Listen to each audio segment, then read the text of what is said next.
request the HOI of KNHS Sri Tanmoy Bandyopadhyay for his valuable speech. এইমাত্র দেখছিলাম যে কতগুলো ছেলে যখন প্রোগ্রাম চলছিল ওইখানে দৌড়াদৌড়ি করছিল। মাঝে মাঝে দেখতে পাই কোনো ছেলে মেয়ে ব্যাগের ভেতরে আলাদা একটা টি শার্ট থাকে, আলাদা রঙিন জামা থাকে। ঠিক 4th পিরিয়ড বা 5th পিরিয়ডের পর, 2nd পিরিয়ডের পর যখন একটা ব্রেক হয়, তারা স্কুলের ওই জামাটাকে খুলে দিয়ে রঙিন জামাটা পরে চলে যায়, গিয়ে পরে কোথাও আড্ডা দেয় কিংবা ফুটবল খেলতে যায়। অন্তত এখন খেলে না, ফুটবলটা আর খেলে না, এখন আড্ডাটাই বেশি হয়। 30-40 বছর আগে কিন্তু ওই রকম ফুটবল খেলতে যেত, পালিয়ে পড়ে। ওরা মাঝে মাঝে ক্লাসের পিছনে গল্প করে। কোনো মাস্টারমশাইকে, আমাদের প্রত্যেকের কাছে একটা করে ডাকনাম আছে হয়তো মাস্টারমশাইদের, আমাদের সময়ও ছিল। আমরা আমাদের মাস্টারমশাই নিজেদের মধ্যে একটা ডাকনামে ডাকতাম। আবার কোনো সময় ক্লাসে একটু গোলমাল করা, যে মাস্টারমশাইয়ের ক্লাসে বেশি গোলমাল করা যাবে না, তার জন্য খাতার পিছনে কিছু একটা লিখে পাশের বন্ধুকে দেখিয়ে দেওয়া, দেখ ওটা লিখেছি, আমরাও করতাম।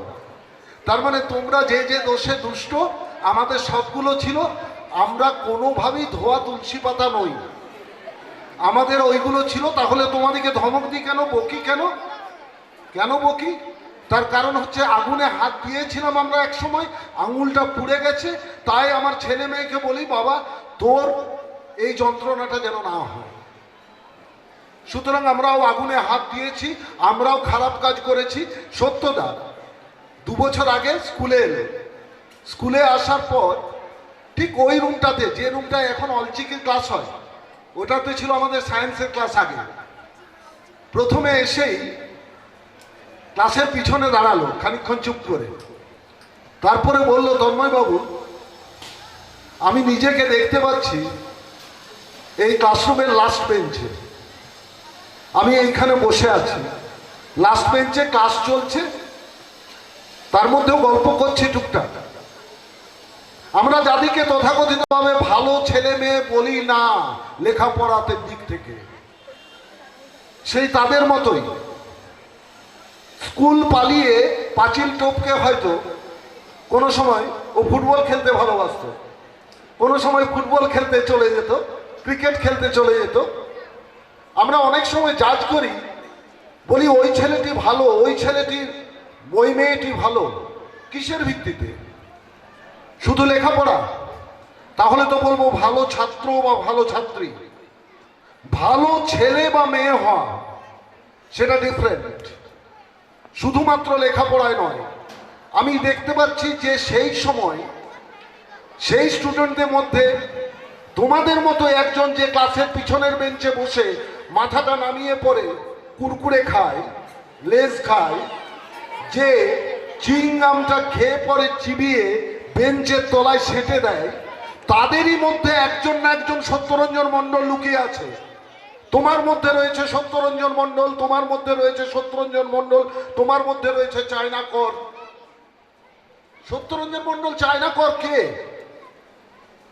আজ থেকে প্রায় 70 বছর আগে একটা প্রতিষ্ঠিত স্কুলে, যেখানে 200-250 এখন 300-র ওপরে ছাত্রছাত্রী প্রতিদিন বেরিয়ে যায় প্রতি বছর। তাহলে আমরা যদি হিসেব করি 70 বছরে ইন্টু যদি 200 ধরি, এতজন স্টুডেন্টের মধ্যে মাত্র 2 জন, তারা ওই রকম নাম না জানা স্টুডেন্টের মধ্যে 2 জন। তাদের জন্য আলাদা করে বিশেষ ভালো ছেলে বা ভালো মেয়ে বলে কোনো ব্র্যান্ড ছিল না। একজন প্রশ্ন করলে না যে আমরা ব্র্যান্ডের পিছনে দৌড়বো না আমরা ব্র্যান্ড হব, তাদের জন্য আলাদা ব্র্যান্ড ছিল না যে ফার্স্ট বয় কি ফার্স্ট গার্ল।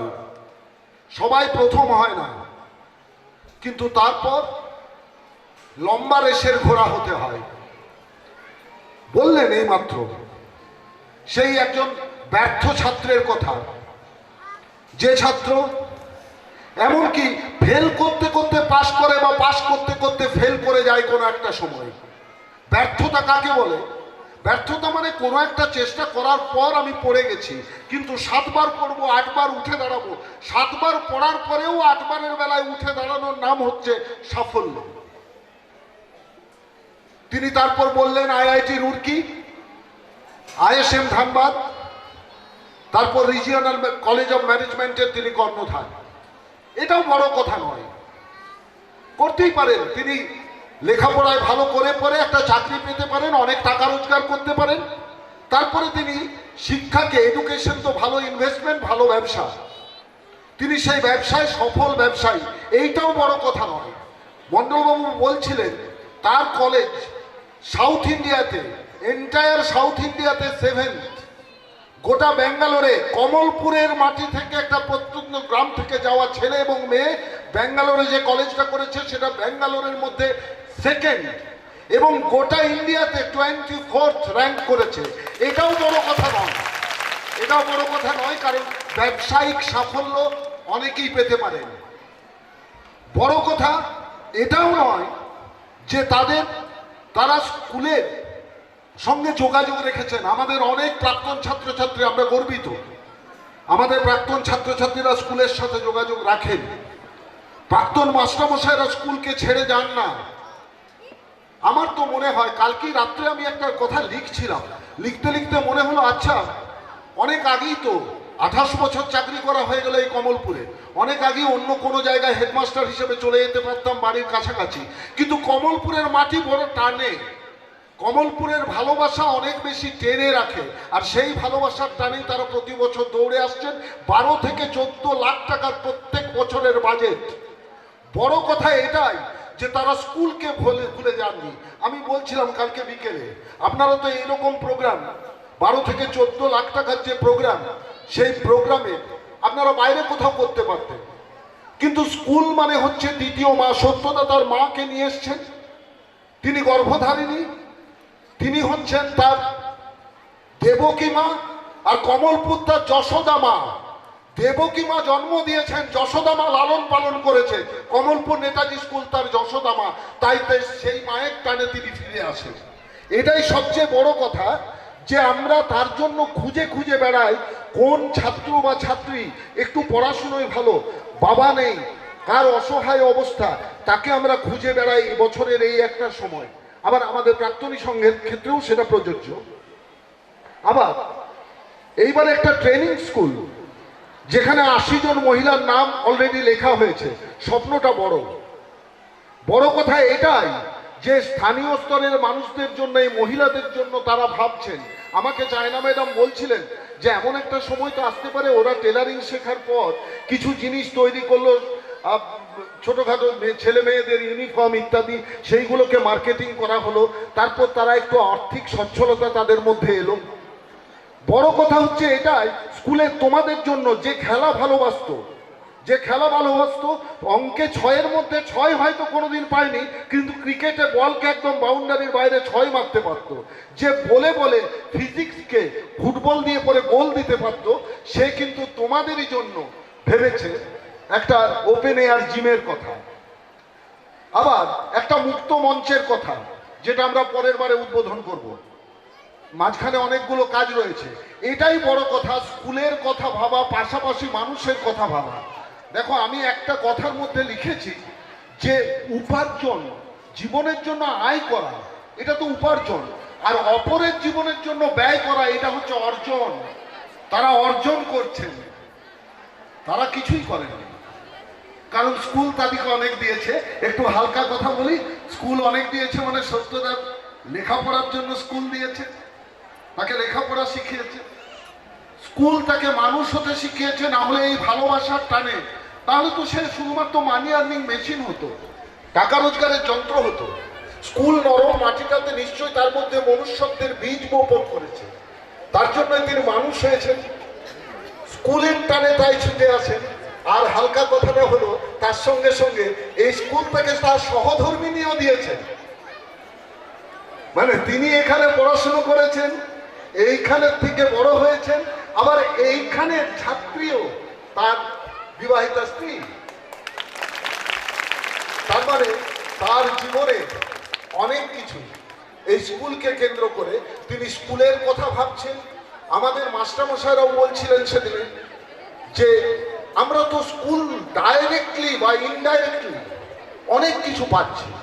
একটা ট্রেনিং সেন্টার বাইরে করছিলেন, আমি বললাম যে আমাদের একটা রুম ফাঁকা আছে, স্কুলের সাথে যুক্ত থাকুক। স্কুলের মধ্যে যদি হয় তাহলে আমাদের এই ক্যাম্পাসের মধ্যে, এই বাউন্ডারির মধ্যে এটা যদি থাকে তাহলে সেটা অনেক সহজ হয় তাদের ক্ষেত্রে, এবং স্কুলের সুপারভিশনের মধ্যে থাকে। তো তোমাদের মনে রাখবে একটা কথা, যদি সত্যরঞ্জন মণ্ডল এবং চায়না কর তারা যদি অর্থনৈতিক সাফল্য না পেতেন তাহলে কি এই কাজগুলো করতে পারতেন? করতে পারতেন না। তুমি অর্থনৈতিক সাফল্য যদি না পাও তাহলে সমাজ সেবা করতে পারো, একমাত্র হচ্ছে রাস্তার ধারের ঘাসগুলোকে কোদাল দিয়ে চেঁচে পরিষ্কার করতে পারো, সামনের বাড়ির ড্রেনটাকে নিজে পরিষ্কার করতে পারো, কিন্তু বৃহত্তর সমাজ সেবা করার জন্য প্রথম দরকার অর্থনৈতিক সাফল্য, আর অর্থনৈতিক সাফল্য অর্জন করার জন্য দরকার লেখাপড়া। সুতরাং সেটা করার পর অর্থনৈতিক সাফল্য। তোমরা মনে করলে সত্যদা, চায়না ম্যাডাম, তারা তো হাজব্যান্ড অ্যান্ড ওয়াইফ, তাহলে তাদের মধ্যে ভালোবাসা আছে। আরে বাবা, তারা আগে অর্জন করেছেন ভালো বাসা তৈরি করার ক্ষমতা। ভালো বাসা তৈরি করতে পারলে তবেই ভালোবাসা থাকবে, না হলে কিন্তু ভালোবাসা জানানো দিয়ে পালাবে। সুতরাং তোমাদের যেটা দরকার, এবং তোমাদের প্রশ্নের মধ্যেও একটা ছিল একটি মেয়েদের নিয়ে কথা বললে, যে মেয়েদের স্বাধীনতা, অর্থনৈতিক স্বাধীনতা ইত্যাদি। মনে রাখবে, যদি অর্থনৈতিকভাবে কারো উপর ডিপেন্ড করে থাকো সেই তোমাকে শাসন এবং শোষণ করবে। কেন? ভবিষ্যতে তুমি একটা লিপস্টিকের জন্য, একটা চুড়ির জন্য, একটা ফিতের জন্য কার কাছে হাত পাতবে? বাবা হোক, হাজবেন্ড হোক, কারো কাছে নয়। তোমার যেন সেই স্বাধীনতাটুকু থাকে, সেই অর্থনৈতিক স্বাধীনতার জায়গায় তোমাকে পৌঁছতে হবে। সুতরাং কেউ যদি লেখাপড়ায় একটু তুলনামূলকভাবে দুর্বল, এটা নিয়ে ভেবে কোনো লোক মনে কষ্ট পাওয়ার কিছু নেই। কারণ মনে রাখবে, ওরাও কিন্তু লেখাপড়ায় প্রথম থেকে সেইভাবে কোনো সফল ছিল না। সাফল্য এসেছে পরবর্তী অধ্যায়ে তাদের ডেডিকেশন, তাদের টেনাসিটি, এইগুলোর মধ্যে দিয়ে। সুতরাং তোমরা পারবে, তোমাদের মধ্যে আমরা হয়তো থাকবো না, কিন্তু আজ থেকে 20-30 বছর পরে হয়তো তোমাদেরই মধ্যে কেউ সত্যরঞ্জন মণ্ডল, কেউ চায়না কর, তোমরা আবার আসবে এই স্কুলে, আমরা থাকবো না, কিন্তু স্কুলের এই মঞ্চে দাঁড়িয়ে তোমরা আবার স্কুলের জন্য, পাশাপাশি মানুষের জন্য তোমরা সেবার কাজ করবে, তোমরা সকলের পাশে দাঁড়াবে। আমি এই আশা আকাঙ্ক্ষা রেখে পরেই আমার বক্তব্য শেষ করছি, এবং আমার ধন্যবাদ জানাচ্ছি আমি সত্যদা এবং চায়না ম্যাডাম।